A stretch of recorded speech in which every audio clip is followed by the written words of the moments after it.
Praise the Lord. இந்த 10வது மாதத்துல உங்களை சந்திப்பதில் மிகவும் மகிழ்ச்சி அடைகிறேன். கர்த்தர் கடந்த 9 மாதங்கள் உங்களை அற்புதமாய் நடத்தி உங்களை ஆசீர்வதித்திருப்பார். இந்த 10வது மாதத்திலும் கர்த்தர் உங்களுக்கு கொடுக்கிற ஒரு வாக்குத்தத்தம் சங்கீதம் 91:16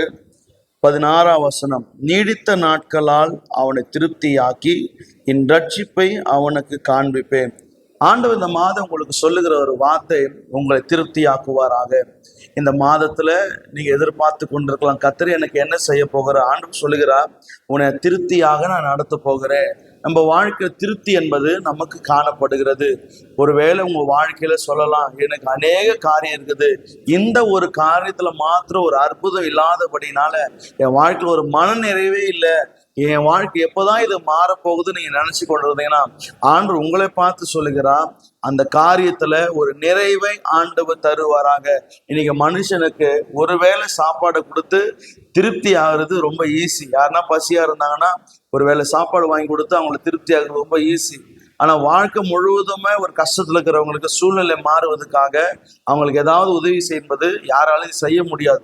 கர்த்தர் ஒரு நாள் மாத்திரம் நம்மளை நடத்துகிற தேவன் அல்ல, எப்போதும் நம்மை நடத்துகிற. ஒருவேளை நினைக்கலாம், நான் ஒரு நாள் ஜெபம் பண்றேன், எனக்கு கர்த்தர் ஒரு நாள் மாத்திரம் ஆசீர்வதிப்பார். அப்படி அல்ல, கர்த்தர் எப்பொழுதுமே நம்ம நடத்துகிற தேவனா இருக்கிறார். இஸ்ரவேல் ஜனங்களை பாருங்க, ஒரு நாள் 2 நாள் அல்ல, 40 வருஷங்கள் வனாந்திரத்தில் இருக்கும் பொழுது கர்த்தர் ஒவ்வொரு நாள் அவர்களை திருப்தி ஆக்குகிறார். ஒருவேளை நீங்க நினைக்காதீங்க, எனக்கு உணவுல மாத்திரம்தான் என் வயிறு நிரம்புமா, அப்படி கிடையாது. இஸ்ரவேல் ஜனங்களுக்கு மன்னாவினால் மாத்திரமல் திருப்தி ஆகல, அவர்களை காடைகளை கொண்டு திருப்தி ஆக்கினார். மேக ஸ்தம்பம், அக்கினி ஸ்தம்பம் எல்லாமாய் தேவன் இருந்தார். சக்கினா மகிமையினால எல்லாவற்றையும் கர்த்தர் கூட இருந்ததுனால அவங்க வாழ்க்கையில குறை என்பதே இல்லை.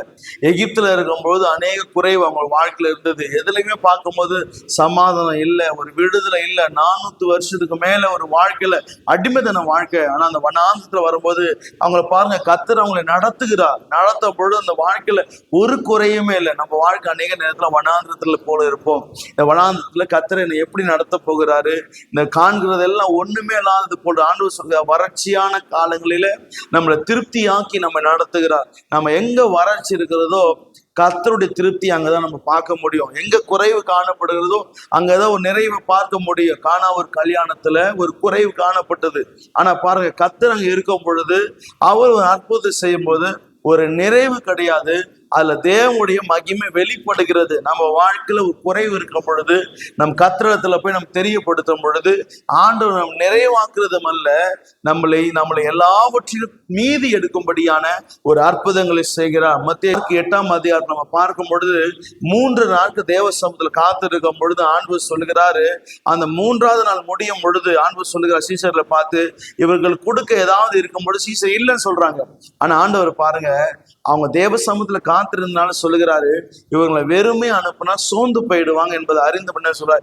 ஏதாவது நான் கொடுக்கணுமே, நம்ம தேவ சமூகத்துல காத்திருக்கோம், ஏதாவது ஒரு காரியத்துக்கு காத்திருக்கும் பொழுது ஆண்டவரே எனக்கு நீங்க செய்யுங்க பாடும் போது நம்ம வாழ்க்கையில நம்ம நினைக்கிறோம், என் தேவன் எப்படி என்னை அறிவாரு, என் வாழ்க்கையில சூழ்நிலை தேவன் எப்படி அறிவார், ஆண்டவருக்கு என்ன தெரியும்? அப்படி இல்லைங்க, கர்த்தர் எல்லாவற்றையும் அறிந்திருக்கிறார். நம்ம எதற்காக காத்திருக்கிறோம், எதை நோக்கி நம்ம பல நாட்களாக நம்ம ஜெபித்து கொண்டோம், எல்லாவற்றையும் கர்த்தர் அறிந்தபடினால்தான் ஏற்ற நேரத்துல ஆண்டு அற்புதம் செய்கிறார்.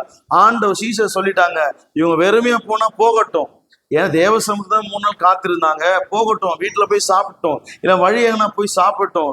ஆனா கர்த்தர் அப்படி கிடையாது, இவங்க போற வழியிலே சோர்ந்து போயிடுவாங்க என்பது அறிந்ததுதான் 5 மீனை கொண்டு 5000 பேருக்கு போஷித்தாரு.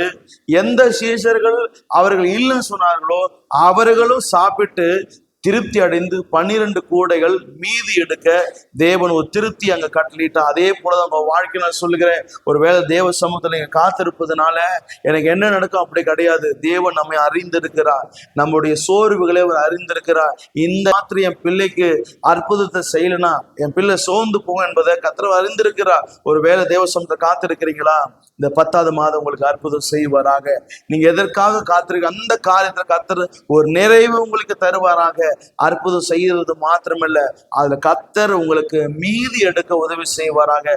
அநேக குடும்பத்துல பாருங்களேன், ஒவ்வொரு மாதமும் அந்த 1ஆம் தேதி சம்பளம் வரும் பொழுதெல்லாம் இந்த மாதம் அநேக தேவை இருக்கும் பொழுது நம்ம நினைப்போம், இந்த மாதம் எப்படியாவது நம்ம நடத்தி நினைப்போம்.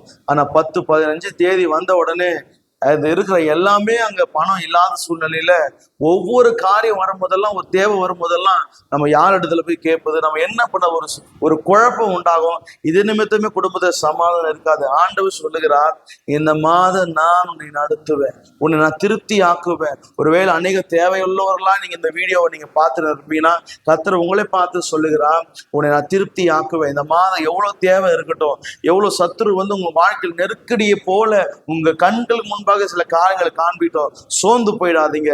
கர்த்தர் உங்களை நீடித்த நாட்களாய் உன்னை நான் திருப்தி ஆக்குவேன். இந்த மாதம் இல்ல அடுத்த மாதம் இல்ல, கர்த்தர் எப்பொழுதும் நம்ம நடத்துவார், எப்பொழுதும் ஆசீர்வதிக்கிற தேவனா இருக்கிறார். கர்த்தர் எப்பேற்பட்டவர்னா, ஒரு நாளுக்கு மாத்திரமல்ல, எப்பொழுதும் சதா காலம் நம்ம திருப்தியாக்கி நம்மை நடத்துகிற தேவனா இருக்கிறார். நம்ம வாழ்க்கையில பாருங்க, ஒரு காரியத்தை குறித்து திருப்தி உண்டே ஆகாது. நம்மளுக்கு எப்பவுமே அந்த ஆசை அதிகரிச்சு கொண்டே இருக்கும். இன்னும் வேணும், இன்னும் வேணும், இன்னும் வேணும். ஆண்டோட சமூகத்துல நீங்க போய் காத்திருங்க. ஆண்டவரே, நீங்க ஆசீர்வதிங்கப்பா, உங்க சமூகத்துல நான் காத்திருக்கிறேன்.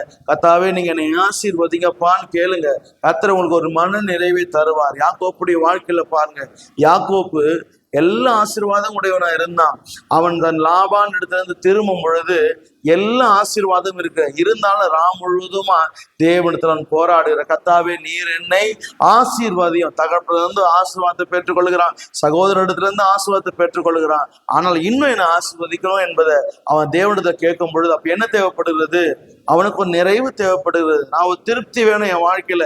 எல்லாமா இருந்தாலுமே எனக்கு ஒரு திருப்தி வேணும். நான் சொல்லுகிறேன், நம்மளோட திருப்தியை கர்த்தர் தான் உண்டு பண்ணுவான். இந்த ஆத்துமா எப்பொழுது என்ன பண்ணுன்னா, எதிர்பார்த்து கொண்டே இருக்கும். அன்புக்காக ஏதாவது காரியத்தை எதிர்பார்த்து கொண்டே இருக்கும். இன்னைக்கு பாருங்க, பணம் இருக்கிற இடத்துல சமாதானம் இல்லை, சமாதானம் இருக்கிற இடத்துல, பணம் இருக்கிற இடத்துல நிம்மதி இல்லை, வாழ்க்கையில விடுதலை இல்லை. அநேக காரியங்கள் நாட்களில குடும்பத்துல பார்க்கும் பொழுது குறை உள்ளவர்களா இருக்கும். நம்ம நினைக்கிறோம் பணம் மாத்திரம்தான் முக்கியம் நினைக்கிறோம். அப்படி கிடையாது. ஒரு குடும்பத்துக்கு எல்லாமே தேவைப்படுகிறது. ஒரு குடும்பத்துக்கு எல்லாமே தேவைப்படுகிறது.